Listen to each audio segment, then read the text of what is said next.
Hello friends, नमस्कार। आप सभी का स्वागत है लक्ष्य गार्डन में। और आज हम आपको बताएंगे, अगर आप प्लांट लगा रखे हैं, तुलसी का प्लांट हो या फिर कोई और प्लांट हो, मैं तुलसी प्लांट के बारे में आपको बताऊंगी कि क्या आपके पौधे में क्या ज़रूरी काम है जिसे आपको करना बहुत ज़रूरी है, वरना पौधा आपका घना भी नहीं होगा, साथ ही साथ पौधा सूखने का चांस भी बढ़ जाएगा। चलिए हम वीडियो को ज़्यादा लंबा ना करते हुए वीडियो को स्टार्ट करते हैं। अगर आपको जानकारी पसंद आए तो प्लीज़ एक लाइक करना, चैनल को सब्सक्राइब करना तो बिल्कुल मत भूलना। सबसे जो पहला काम होता है तुलसी के पौधे में आपको करना है, आप किसी भी प्रकार के मौसम में इस काम को ज़रूर करना। अगर आप बरसात में कर रहे हैं तो आपको ध्यान रखना होगा कि गमले में जल भराव नहीं होना चाहिए। सबसे पहले तुलसी के प्लांट में इस तरह आपको मंजरी दिखेगी, तो इस मंजरियों को हमें हटाना बहुत ज़रूरी है। अगर हम इस मंजरी को नहीं हटाते हैं तो हमारा जो पौधा है वो घना बिल्कुल नहीं होगा, क्योंकि जो एनर्जी जितनी पौधे की होती है सारी मंजरी ले लेती है।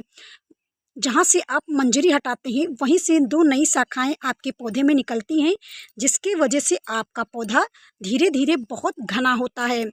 और बरसात के मौसम में आपको लिक्विड फर्टिलाइज़र तो बिल्कुल पौधे में नहीं देना है, क्योंकि बारिश के समय लिक्विड फर्टिलाइज़र अगर आप पौधे में देते हैं तो पानी के साथ बहकर ये निकल जाता है। तो फटाफट सबसे पहले हम तुलसी के मंजरियों को हटाएंगे।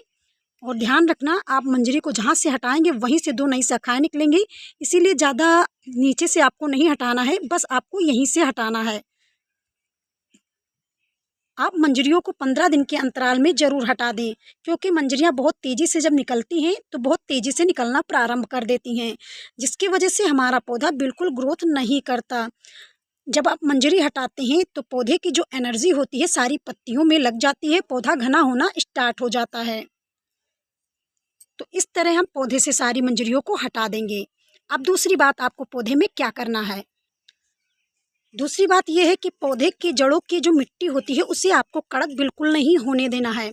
अगर आपकी मिट्टी ज़्यादा सूख जाए तो इसमें पानी आपको देना है, मिट्टी को केवल नम बनाए रखना है, ना ही मिट्टी को ज़्यादा गीला रखना है।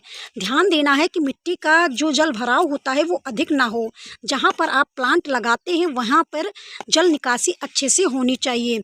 अब हम इसमें देने वाले हैं फर्टिलाइज़र। आप बरसात में लिक्विड फर्टिलाइज़र नहीं दे सकते, इसीलिए आप इसमें सूखा खाद दे सकते हैं। सूखा खाद का मतलब है गोबर का खाद, वर्मिंग कंपोस्ट और नीम की खली। भूलकर सरसों की खली आपको बरसात के मौसम में नहीं देना है, इससे कीड़े फंगस लगने की जो चांस होते हैं बहुत तेज़ी से बढ़ते हैं। इसीलिए आपको सूखे खाद में नीम की खली, गोबर का खाद, वर्मिंग कंपोस्ट इस्तेमाल कर सकते हैं। जब भी आप खाद लें तो पुराना खाद आपको लेना है, नया खाद बिल्कुल नहीं लेना है। अगर आप नया खाद का इस्तेमाल करते हैं तो पौधे में कीड़ी फंगस वगैरह के चांस बहुत तेज़ी से फैल जाते हैं, इसीलिए आपको सूखा खाद का इस्तेमाल करना है। मिट्टी में हमेशा नीम की खली का इस्तेमाल करना है। दूसरी चीज़ है, आपको लेना है बेकिंग सोडा।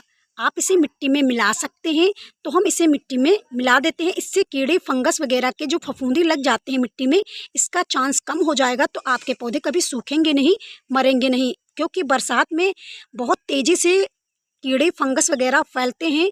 तो हम इसे मिट्टी में मिला देंगे, जिससे हमारी मिट्टी स्वस्थ बनी रहे। अब हम मिट्टी को इस तरह से पूरा मिक्स कर देंगे।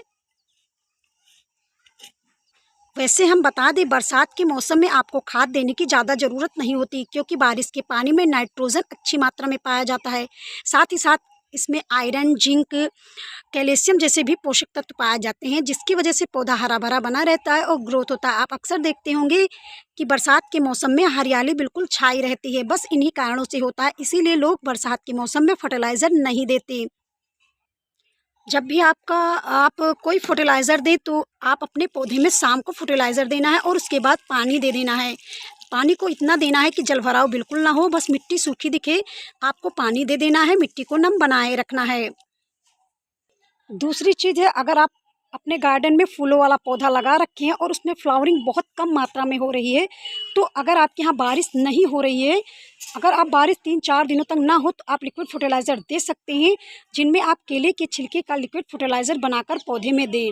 ऐसा करेंगे तो आपके पौधे में फ्लावरिंग अच्छी आएगी, क्योंकि इसमें कैल्शियम, पोटेशियम, नाइट्रोजन भी बहुत अच्छी मात्रा में पाया जाता है, जो पौधे को फ्लावरिंग लाने में मदद करता है। अगर आपको जानकारी थोड़ी बहुत भी अच्छी लगी तो प्लीज़ वीडियो को ज़रूर लाइक करें।